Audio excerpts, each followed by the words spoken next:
ሰላም ጤና ይስጥልን ውድ የአርቲኤም ቤተሰቦቻችን ሰዓታችንን ጠብቀን ዕለታዊ መረጃዎችን ልናደርሳችሁ መጥተናል። ለቻናላችን አዲስ ከሆኑ ሰብስክራይብ በማድረግ ቤተሰብ የሆኑን ቀጥታ ወደ መረጃዎቹ እናመራለን።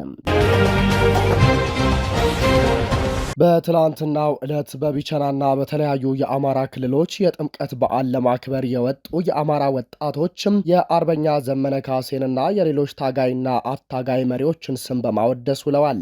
በዚህም ምክንያት ከመንግስት የጸጥታ ኃይሎች ከፍተኛ የሆነ ተቃውሞም እንደገጠማቸው ታውቋል። በዕለቱም የነበረው የወጣቱን እንቅስቃሴና የበዓሉን ድባብ ይህንን ይመስላል።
በጥምቀት ዕለት በተለያዩ አካባቢዎች ውጊያዎች ሲቀጥሉ አረጋ ከበደ ደግሞ በጎንደር ጥምቀትን እንዳናከብር ፋኖን ፈርተር ነበር ሲሉ ተደምጠዋል። በአማራ ክልል የተለያዩ አካባቢዎች በከተራ በጥምቀት በዓላትም ውጊያዎች መቀጠላቸው ታውቋል።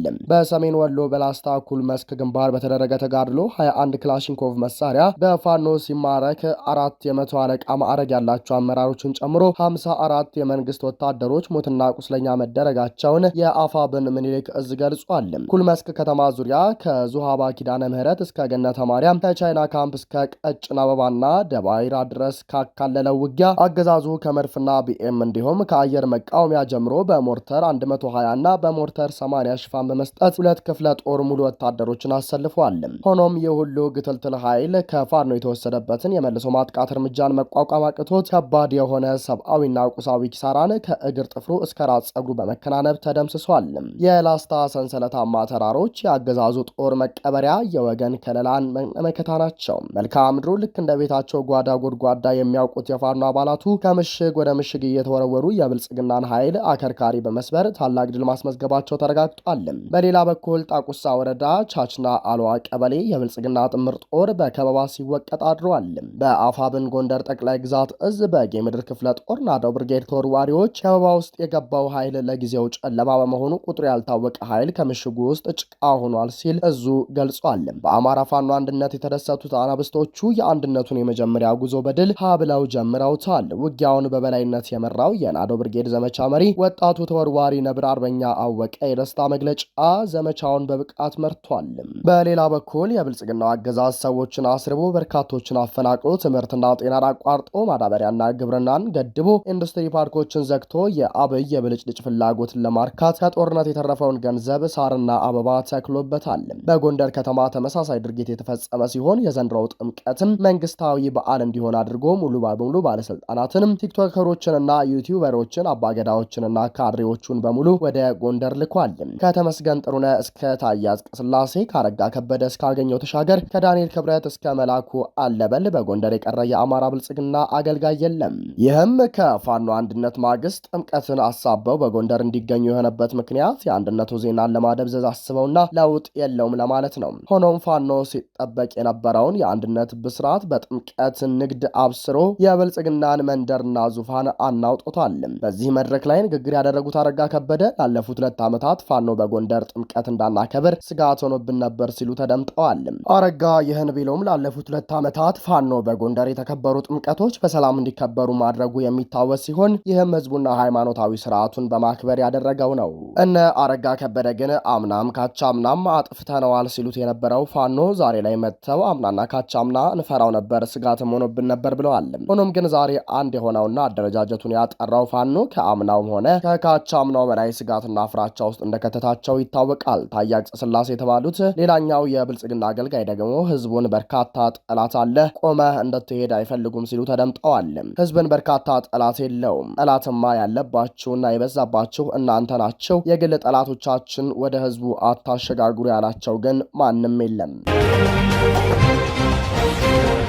ሱሪ መታጠቅስ ጎንደር ባሳየሽን በልኩ ተሰፍቶ ካሳን ከአሞራው ጋር በወጉ አለካክቶ አባት አጠቃለ ልጁ ተተክቶ በአማራ ፋኖ ትግል ውስጥ የመጀመሪያዋ ጥይት የተተኮሰችው በእነ አርበኛ ባዬ ቀናው ሀገር ዳባት ነበር። ለማስታወስ ያክል ሟቹ የትህነግ ጋንግስተር መለስ ዜናዊ የግድያ ሙከራ ተደርጎበት ለትንሽ ከሞት የተረፈውም በእነ አርበኛ ባዬ ቀበሌ በአነጣጥሮ ተኳሾቹ በአርበኛ ባዬ ቀናው ልጆች በአንቃሾቹ አናብስት ነው። የአባቶቹ የነ ካሳ ኃይሉን አጼ ቴዎድሮስና የነራስ አሞራው ውብነህ የነረጃቻ አያሌው ብሩ ተሰማን ባድማ አስከባሪው የጀግኖች ወንድሞቹ የነቻላቸው እንየው የነፍትጉን የነዘራይን የዋዋ ጉቤ መልኬንና የናውሰናይ አንዳርጌ የነክሩቤል የነውባንተ የነከፍ ያለው ደሴን የናስቻለው ደሴን ወዘተ አደራ ጠባቂው ልበቀናው ሐሞተ ኩሩ ላመነበት ወደ ኋላ የለም። በእሱ ቤት ማስመሰል የለም፣ መወላወል የለም። ፍርሃትም የሚባል ነገር አይነካካውም። የመሪነት ጥበቡ ለጉድ ነው። የሰው ሀቅ የሰው ነው ይላል። የማወራው ስለማን እንደሆነ ካልገባቸው እየተነጋገርን ያለነው ስለ አርበኛ ባዬ ቀናው ነው። የህወሓቱ ጦርነት ጊዜ እሱ የሚመራው ሰራዊት ውስጥ በግል የችግር ግጭት ምክንያት 2 አያቶቻቸው የተገዳደሉ ወጣቶች የግል ችግራችንን ለጊዜ እንተወውና ለእናት ሀገራችን እንዝመት ብለው በአንድ ግንባር ተሰልፈው እንዲዘምቱ በማድረግ የአባቶቹን ታሪክ ዳግም ሰርቷል። የውትድርና ጠበብት ነው። በዚሁ በህወሓት ወረራ ጊዜ የህወሓት ሰራዊት በጣም ከባድ ያለውን ምሽግ የሰበረበት ኦፕሬሽን የመራበት የውትድርና ጥበብ ለታሪክ ነው። ጦርነት ማለት ይላል አርበኛው ሲናገር፣ ጦርነት ማለት በመሳሪያ ብዛት ሳይሆን በልበ ሙሉነት የምታሸንፍበት የወንድነትና የውጊያ ጥበብ ማሳያ ነው ይላል። ከአርበኛ ባዬ ቀናው ጋር ስታወራ ለቀልድም ቢሆን ውሸት የለውም። እጅግ ሲበዛ ተጫዋች ነው። እሱ በሚመራው ሰራዊት ውስጥ በእሱ ላይ አንዲት ቅሬታ የሚያቀርብ ሰራዊት የለም። በነገራችን ላይ ባዬ ወታደር ብቻ አይደለም፣ የሰራዊት መሪም ብቻ አይደለም፣ የአገር ሽማግሌም ጭምር ነው። በወጣትነት እድሜው ሽማግሌ ሆኖ የተጣላ አስታራቂ ነው። የሀገር ሽማግሌ ሆኖ አጋቢ ዳኛም ነው። በማህበረሰቡ በጣም የተወደደ ምስጉን አርበኛ ነው። አንድ ሰው አምጡ እስኪ የጀግና መለኪያ አንቃሽ አይደለም ወይ የወንዶች መፍለቂያ? በነገራችን ላይ አንቃሽ ላለፉት 50ና 60 ዓመታት በኢትዮጵያ መንግስት አልባ አስተዳደር ወይም አገዛዝ ስር በነበረችበት ወቅት አንቃሽ ተገዢም ገባሪም ሆነ አያውቅም። በተለይ በህወሓት አገዛዝ ዘመን አንቃሽ ራሷን በራሷ የምታስተዳድር የበጌ ምድር ግዛት ስር የምትገኝ የእነ አርበኛው ባዬ ቀናው እትብት የተቀበረባት ቦታ ነች። አርበኛ ባዬ ቀናውን ለማታውቁት ሀገር ማስተዳደር ሰራዊት መምራት የጀመረው በዚህ ይፋዊ የፋኖ አደረጃጀት ውስጥ ብቻ አይደለም። እሱ የጀመረው ገና ድሮ ልጅ ሆኖ መሳሪያ መጨበጥ የጀመረበት ጊዜ ነው። ታዲያ ተቋም ለመምራት፣ ሀገርን መምራት፣ ሰራዊት ለማደራጀት፣ ድርጅት ለማስተዳደር ከአርበኛ ባዬ ቀናው የበለጠ ማን ነበረ? እንጃ፣ መኖሩንም እንጃ። የአማራ ፋኖ በጎንደር ከተቋቋመ ጊዜ ጀምሮ በጎንደር ትግል ውስጥ መሪነን ብለው የሚመጡት ሁሉ አንዴ ከአንዱ አደረጃጀት ሲገቡ፣ ሌላ ጊዜ ደግሞ ወደ አንዱ ሲወጡ ብቻ ምን አለፋቸው ዥዋዥዌ ሲጫወቱ እሱና አርበኛ አራጋው እንዳለ ግን እዛው ከድርጅታቸውና ከሰራዊታቸው ጋር አሉ። ወደ አማራ ፋኖ አንድነት በጎንደር ሲያዳግም አብረው ወደፊት ሰራዊታቸውን ይዘው አደጉ።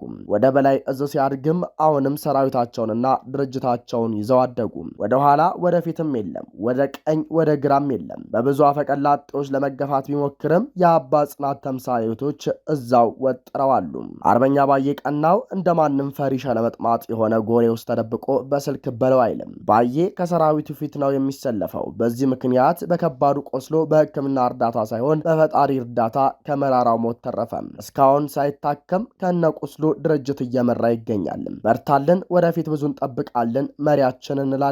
እሱ በከባድ መቅሰሉ ሳያንስ የቤተሰቡና የእሱ ሀብት ንብረቱ በአገዛዙ ሰራዊት በእሳት እንዲጋይ ተደርጎበታል።